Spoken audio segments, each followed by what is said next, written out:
అయ్యా అందరికీ నమస్కారాలు నాయలారా. నవరత్న రాష్ట్ర కార్యక్రమానికి మీ అందరికీ స్వాగతం సుస్వాగతం. పఠాన్ కోటపై ఉగ్రవాదుల దాడిని మన భారత భద్రతా దళాలు ఎంతో ధైర్య సాహసాలతో తిప్పికొట్టాయి. వీరులకు యావత్ భారతదేశం కూడా వందనం చేసింది. ఇలాంటివి మరొక్కసారి రిపీట్ కాకుండా చూడాల్సినటువంటి బాధ్యత మన సర్కార్ మీద ఉంది. కాంగ్రెస్ వాళ్ళు ఈ విషయాన్ని కూడా రాజకీయం చేసి కామెడీ చేస్తా ఉన్నారు. మోదీ గారు షరీఫ్ మనవరాలి పెళ్లికి వెళ్లి టీ తాగి వస్తే ఆయన వెనకాలే టెర్రరిస్టులు రక్తం తాగేదానికి భారత్ వచ్చారని చెప్పి జోకులేస్తా ఉన్నారు.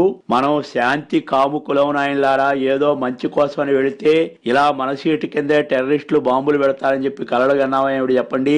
మోదీ గారు విదేశాలతో ద్వైపాక్షిక సమావేశాలు టైం పాస్ కోసం జరపడం లేదు నాయన. చుట్టూ శాంతి ఉంటేనే దేశం అభివృద్ధి చెందుతుందని చెప్పి నమ్ముతా ఉన్నారు. సరే, ఆ పఠాన్ కోట్ డీటెయిల్ చూసే ముందు హెడ్లైన్స్ ఒక్కసారి చదువుతాను, దయచేసి ఫాలో అవ్వండి. మోడీ పాక్ గయా, టెర్రరిస్టులు భారతాయా, శాంతి కోసం చేయిదాస్తే ఇదెక్కడ పాపమయ్యా. నెల్లూరును సింగపూర్ చేస్తా ఉన్న బాబు గ్రేట్. చండీ హోమం చేసిన కేసీఆర్ యాగ విరాట్. నా పరిస్థితి రోజు కాఫీ కంబోడియా, లంచ్ డక్కులలో, డిన్నర్ ఢిల్లీలో. కాంగ్రెస్ వాళ్ళ విమర్శలు తిప్పుకొట్టడానికి సమయం ఇంకెక్కడో. Now news in detail. Pathankot లో జరిగినటువంటి ముష్కర దాడిని తీవ్రంగా ఖండిస్తా ఉన్నాం. పాకిస్తాన్ తో స్నేహంగా ఉండి అభివృద్ధిలో దేశాన్ని పరిగెత్తిద్దామని చెప్పి అనుకుంటా ఉంటే నీచ్ కమీనేలు చీకట్లో వచ్చి ఎయిర్ బేస్ లో దాక్కున్నారు. పాక్ ప్రధాని షరీఫ్ కి అసలు తమ దేశం మీద కంట్రోల్ ఉందో లేదో అర్థం కావట్లేదు. పేరుకు పిఎం గాని మా నెల్లూరు జిల్లాలో ఉన్నంత ధైర్యం కూడా లేనట్టుగా నాకు అనిపిస్తా ఉంది. తీవ్రవాదులు మెడకు టై మాదిరిగా తుపాకులు వేసుకొని తిరుగుతా ఉంటే ఈయన గారు కళ్ళ గంతలతో పరిపాలన చేస్తా ఉన్నట్టుగా నాకు అనిపిస్తా ఉంది.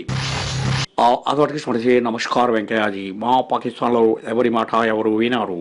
పాక్లో ఆర్మీ అనేది ఒకటి ఉన్న ఆర్మీ చీఫ్ నాకు గుడ్ మార్నింగ్ కూడా కొట్టారు.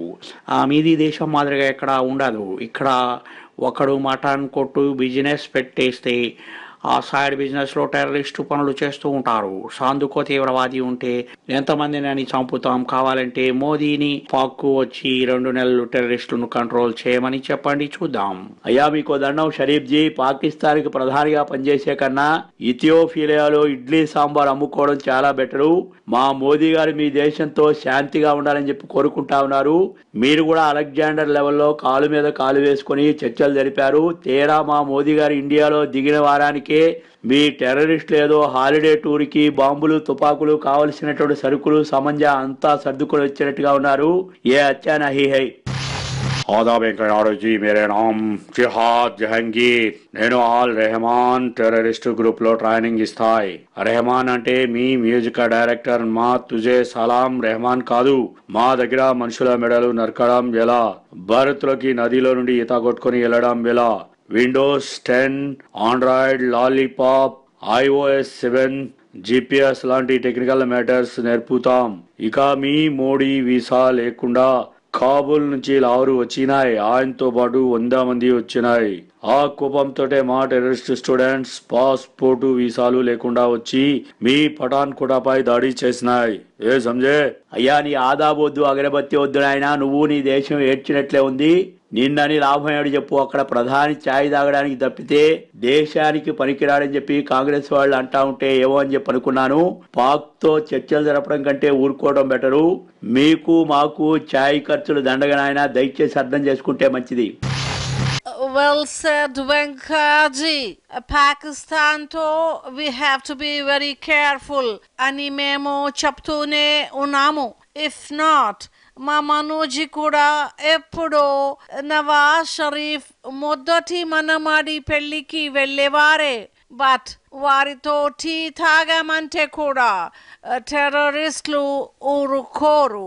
నవాజ్ కి తెలియకుండానే ఆయన కింద పని చేసే ISI అధికారులు భారత్ మీదకు టెర్రరిస్టులను పంపుతారు. మా మాట వినండి. ఫారిన్ టూర్స్ లో బిజీగా ఉన్న మోడీజీ ఇంటర్నల్ సెక్యూరిటీని పట్టించుకోలేదు. దట్స్ ద రీజన్ పాకిస్తాన్ మన ఫ్రంట్ లైన్ సెక్యూరిటీ ఇన్స్టలేషన్స్ మీద అటాక్ చేశారు. అమ్మా మీరు ఏ విషయాన్ని అయినప్పటికీ రాజకీయం చేయగలిగినటువంటి నిష్ణాతులు తల్లి. ఇంతకంటే దిగజారుడుతనం ఇంకొకటి ఉండదు.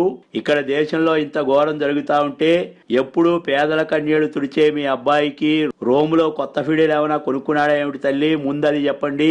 మీ మాదిరిగా తాజ్ హోటల్లోకి వచ్చి టెర్రరిస్టులు మటన్ బిర్యానీ తినే వరకు మేము వెయిట్ చేయలేదు.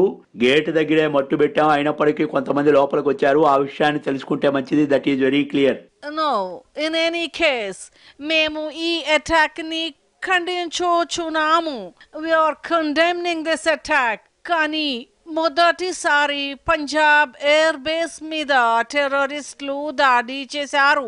దట్టు మోడీ పాకిస్తాన్ లో పెళ్లికి వెళ్ళి వచ్చాక ఇది జరగడములు బాధాకరములు. మీకు ఫారెన్ పాలసీపై ప్రాపర్ ప్లాన్ ఉన్నట్టుగా లేదు. ఇఫ్ యు వాంట్ మా మనోజీని పంపుతాను, నేర్చుకోండి వారి వద్ద. మా మనోజీకి ఈవెన్ నౌ పాక్ లో సొంత ఊర్లో బాల్యమిత్రులు ఉన్నారు. వారి ద్వారా మా మనోజీ చాలా చాలా విషయములు తెలుసుకున్నారు. ఏం మన్నూజీయో ఇంకేం పార్టీ మీద మన్నో. అసలు దేశం మొత్తం సైన్యం వెనకాలంటే కాంగ్రెస్ వాళ్ళు మాత్రం ఇంకెక్కడ ఉన్నారు? ఈ చిరాకులో ఒక బ్రేక్ తీసుకుంటే మంచిదని చెప్పి నాకు అనిపిస్తా ఉంది. Now take a break. Welcome back to నవార్తల ఇష్టం. తెలుగు రాష్ట్రాలకు కేంద్రం తగిన విధంగా సాయం చేస్తుంది. ఇక మన నెల్లూరుని ఏకంగా చంద్రబాబు నాయుడు గారు సింగపూర్ చేస్తామని చెప్పి అంటా ఉన్నారు. అమరావతి కాదు, మన నెల్లూరు కూడా సింగపూర్ అయితే చూడాలని చెప్పి ఉంది. ఇక మోదీ గారి మాదిరిగానే ఏపీ సీఎం కూడా చాలా ముందు చూపు ఉన్నటువంటి వ్యక్తి.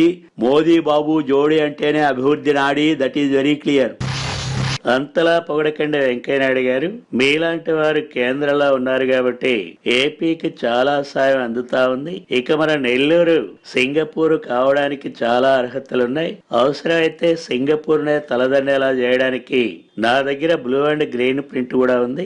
సింగపూర్ మొత్తం కలిపిన 750 చదరపు కిలోమీటర్లు లేదు, కానీ నెల్లూరుకి తీర ప్రాంతమే 170 కిలోమీటర్లు ఉంది. విస్తీర్ణం అయితే 20 రెట్లు సింగపూర్ లో ఒక్కటే పోర్ట్ ఉంది. మనం ఒక 3 4 పెట్టుకుందాం. మీరు ఫుల్ గా కోఆపరేట్ చేస్తే 5 ఏళ్ల తర్వాత ఇది మా నెల్లూరేనా అని చెప్పి షాక్ అయ్యే మాదిరిగా చేస్తాను. అయ్యా ఖచ్చితంగా బాబు గారు, మీరు అభివృద్ధి కాముకులు. మోదీ గారి మాదిరిగానే మీరు 24 గంటలు డెవలప్మెంట్ గురించి ఆలోచన చేస్తా ఉన్నారు. విదేశీ పెట్టుబడుల మీద శ్రద్ధ పెడతా ఉన్నారు మా మోదీ గారి మాదిరిగానే. వద్దులే మరీ అన్ని మోడీ గారి మాదిరిగానే అని చెప్పంటే నేనేదో కావాలని చెప్పి పొగుడుతున్నానని చెప్పి అనుకుంటారు. ఇక మొన్న నెల్లూరు విఆర్ కాలేజీ గ్రౌండ్ ను చూసినప్పుడు నాకు చిన్ననాటి జ్ఞాపకాలన్నీ గుర్తుకొచ్చాయి. మీరు టైం లేదని చెప్పి ఫీల్ అవుతారేమో. అదే గ్రౌండ్ లో kabaddi, kho kho, badminton, volleyball, cricket అన్ని కూడా ఆడాను ఆయన. అక్కడే రాజకీయ పోరాటాలు కూడా చేసి ఢిల్లీ వరకు వెళ్ళా. That is also very clear. మీకు అన్ని గేమ్లో వచ్చా? మీరు ఇలా మల్టీ టాలెంటెడ్ కాబట్టే ఢిల్లీలో చక్రం తిప్పుతా ఉన్నారు వెంకయ్యనాయుడు గారు. నేను ఇప్పుడు మీ పక్షమే. నెల్లూరు వచ్చారని తెలిసి మీటింగ్కి వద్దామని అనుకున్నా, కానీ మేము ఇంకా కాంగ్రెస్ లోనే ఉన్నామని చెప్పి అనుకుంటారేమోనని కంగారు పడి రాలా. మాది తెలుగుదేశం పార్టీనే. ఇప్పుడు 2 పార్టీలకు పొత్తుంది. ఇక మీరు అడిగిన గ్రౌండ్ లోనే నేను కూడా గోటి బిళ్ళలు, బొంగరాలు తిప్పడం, పతంగులు ఎగరేయడం అవన్నీ కూడా చేశా. అమ్మాయిల జడల రిబ్బన్లు కూడా లాగిన. అయ్యా నీ అవివేకలీలలు సారి వివేకలీలలు ఇప్పుడు ఎందుకు చెప్పు. ఇక తెలంగాణ విషయానికి కనుక వస్తే ఈ రాష్ట్రానికి కూడా కేంద్రం నుండి కావలసినంత సాయం చేస్తా ఉన్నాం. కరెంటు తీగల దగ్గర నుండి రోడ్ల వరకు అన్ని చేస్తా ఉన్నాం. అందుకే మొన్న కేసీఆర్ గారు యాగం చేస్తే నేను కూడా పూజలో పాల్గొన్నాను. ఆయన పైకి కనిపించడు గాని ఒక బజరంగ దళ్ళు, ఒక విహెచ్పి, ఒక సంఘ్ కార్యకర్త కనిపిస్తారు. దీన్ని మీరు మతాలకు పోయొద్దని ఆయన మంచి హిందూ భక్తులు అని చెప్పి చెప్తా ఉన్నా. That is very clear. వారేవా ఏం చెప్పినా ఇంకైనా ఇదో అంతా మీ ప్రేమ. మీరు ఢిల్లీకి వెళ్ళి వచ్చి యాగంలో పాల్గొన్నారు, అదే మాకు సంతోషం. మీ లోకల్ లీడర్లు మాతోని పంచాయతీ గిట్లా పెట్టుకున్నా, కేంద్ర మంత్రులతో నేను ఫ్రెండ్షిప్ గిట్లా బాగా చేస్తా ఉన్నా. ఇక్కడ మీ వాళ్ళు నా ప్రభుత్వాన్ని తిడతా ఉన్నారు. ఇక టీడీపీ వాళ్ళు కూడా నోరు వారేసుకుంటున్నారు. కానీ నేను చంద్రబాబు ఎంత పెద్ద దోస్తులమో మీకు తెలియంది కాదు. ఇక మీరు తెలంగాణకి ఇంకా సాయం గిట్లా చేయాలి. అన్నీ కలిసొత్తి యాగం మొదటి రోజే మీతో కలిసి త్రైత యాగం గిట్లా చేస్తానని నేను మొక్కుకుంటా. ఏమంటారు? నమస్తే వెంకయ్య సారు. ఇగో కేసీఆర్ ఫామ్ హౌస్ లా మీరు చేసిన పూజలు నాకు ఇప్పటికీ గుర్తున్నాయి సారు. మీరు గుడక పంతులయ్య గెటప్లా బాగా పూజలు చేసిండ్రు. మీ మోడీ గుడక వస్తే మంచిగుంటుండే కదా. మళ్ళా మోడీ సారు జపాన్ కి పోయి ప్రధానితోని గాడ పూజలు చేసినట్లు మా మెదకు యాగంలో కూడా మొక్కుంటే ఆయన ఈ దేశీ టూర్లు గిట్లా మంచిగా సక్సెస్ అయ్యేటి కదా సారు. అయితే కూడా యాగం మంచిగా జరిగిందని కేసీఆర్ సార్ కు లెటర్ పంపిండంట కదా. మీ బీజేపీలు చేయకున్నా గాని ఈడ మా కేసీఆర్ సారు పెద్ద యాగం గిట్లా చేసి మా తెలంగాణకి ఎంత మంచి పేరు తెచ్చిండు. తాయారమ్మ గారు, మీరు ఇంకా యాగం పూజ పొనక నుండి బయటకు వచ్చినట్టుగా నాకు అనిపించట్లేదు. ఏది ఏమైనప్పటికీ యాగం అద్భుతంగా జరిగింది. నాకు కూడా చండీమాత ఆశీర్వచనాలు ఉన్నట్టుగా అనిపిస్తా ఉందమ్మా. అందుకే మా నెల్లూరు కూడా సింగపూర్ అయ్యేలా అనిపిస్తా ఉంది. That is very clear. ఈ వార్తలు ఇంతటితో సమాప్తం. జై మోదీ గారు, జై జై భారతీయ జనతా పార్టీ వారు.